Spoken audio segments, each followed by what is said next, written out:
हिंदू धर्म में एकादशी को विष्णु से तो प्रदोष को भगवान शिव से जोड़ा गया है।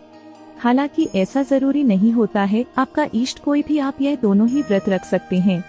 जरूरी नहीं है कि प्रदोष रखते वक्त शिव जी की ही उपासना करें। प्रदोष को प्रदोष कहने के पीछे एक कथा जुड़ी हुई है कि चंद्र को क्षय रोग था, जिसके चलते उन्हें मृत्यु तुल्य कष्ट हो रहा था। भगवान शिव ने उस दोष का निवारण कर उन्हें त्रयोदशी के दिन पुनः जीवन प्रदान किया, अतः इसीलिए इस दिन को प्रदोष कहा जाने लगा। प्रत्येक माह में जिस तरह 2 एकदशी होती है, उसी तरह 2 प्रदोष भी होते हैं। त्रयोदशी को प्रदोष कहते हैं। प्रदोष काल में उपवास में सिर्फ हरे मूंग का सेवन करना चाहिए, क्योंकि हरा मूंग पृथ्वी तत्व है और मंदाग्नि को शांत रखता है। प्रदोष व्रत की पूजा शाम के वक्त करना अधिक लाभदायी माना जाता है। ऐसे में शाम 6:30 से 8:30 तक आप पूजा कर सकते हैं। इसके अतिरिक्त दोपहर की पूजा 12 बजे से 3 बजे तक की जा सकती है। हालांकि प्रदोष काल को महादेव की पूजा के लिए सबसे उत्तम समय माना गया है। ऐसे में इसी वक्त पूजा करने का प्रयास करें। हर महीने की दोनों पक्षों कृष्ण पक्ष और शुक्ल पक्ष की त्रयोदशी तिथि को प्रदोष व्रत रखा जाता है। अलग अलग दिन पड़ने वाले प्रदोष की महिमा अलग अलग होती है। सोमवार का प्रदोष, मंगलवार को आने वाला प्रदोष और अन्य वार को आने वाला प्रदोष, सभी का महत्व और लाभ अलग अलग है। रविवार, जो रविवार के दिन प्रदोष पड़ता है, उसे भानु प्रदोष या रवि प्रदोष कहते हैं। इस दिन नियम पूर्वक व्रत रखने से जीवन में सुख, शांति और लंबी आयु प्राप्त होती है। रवि प्रदोष का संबंध सीधा सूर्य से होता है, अतः चंद्रमा के साथ सूर्य भी आपके जीवन में सक्रिय रहता है। यह सूर्य से संबंधित होने के कारण नाम, यश और सम्मान भी दिलाता है। अगर आपकी कुंडली में अपयश के योग हो तो यह प्रदोष करें। रवि प्रदोष रखने से सूर्य संबंधी सभी परेशानियां दूर हो जाती है। सोमवार का दिन भगवान शिव की पूजा को समर्पित होता है, इसलिए इस दिन प्रदोष व्रत रखकर पूजा पाठ करना बहुत शुभ फलदायी होता है। सोमवार को त्रयोदशी तिथि आने पर इसे सोम प्रदोष कहते हैं।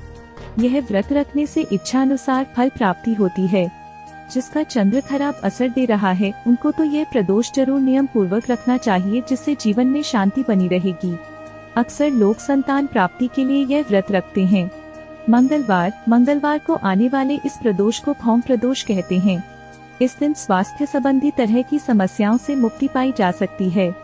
इस दिन प्रदोष व्रत विधि पूर्वक रखने से कर्ज से छुटकारा मिल जाता है।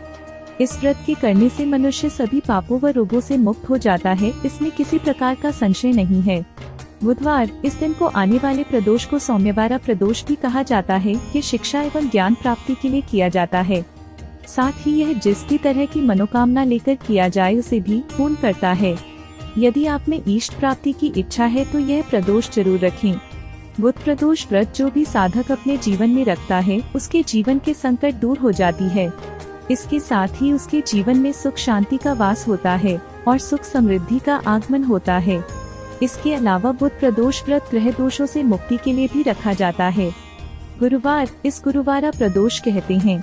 इससे आपद बृहस्पति ग्रह शुभ प्रभाव तो देता ही है, साथ ही इसे करने से पितरों का आशीर्वाद भी प्राप्त होता है। अक्सर यह प्रदोष शत्रु एवं खतरों के विनाश के लिए किया जाता है। यह हर तरह की सफलता के लिए भी रखा जाता है। शुक्रवार, इसे भुगुवारा प्रदोष कहा जाता है। जीवन में सौभाग्य की वृद्धि हेतु यह प्रदोष किया जाता है। सौभाग्य है तो धन और संपदा स्वतः ही मिल जाती है। इससे जीवन में हर कार्य में सफलता भी मिलती है। गुरु प्रदोष व्रत कथा का पाठ करने से व्यक्ति को भगवान शिव के साथ साथ माता पार्वती की कृपा भी प्राप्त होती है। शनिवार, जब भी शनिवार के दिन प्रदोष व्रत आता है तो इसे शनि प्रदोष व्रत के नाम से जाना जाता है। शनि प्रदोष से पुत्र की प्राप्ति होती है। अक्सर लोग इसे हर तरह की मनोकामना के लिए और नौकरी में पदोन्नति की प्राप्ति के लिए करते हैं। तो आनंद लीजिए भक्ति की अमृत धारा का और जुड़िए दिव्य सुधा के साथ, और हमारे चैनल को सब्सक्राइब करना ना भूले।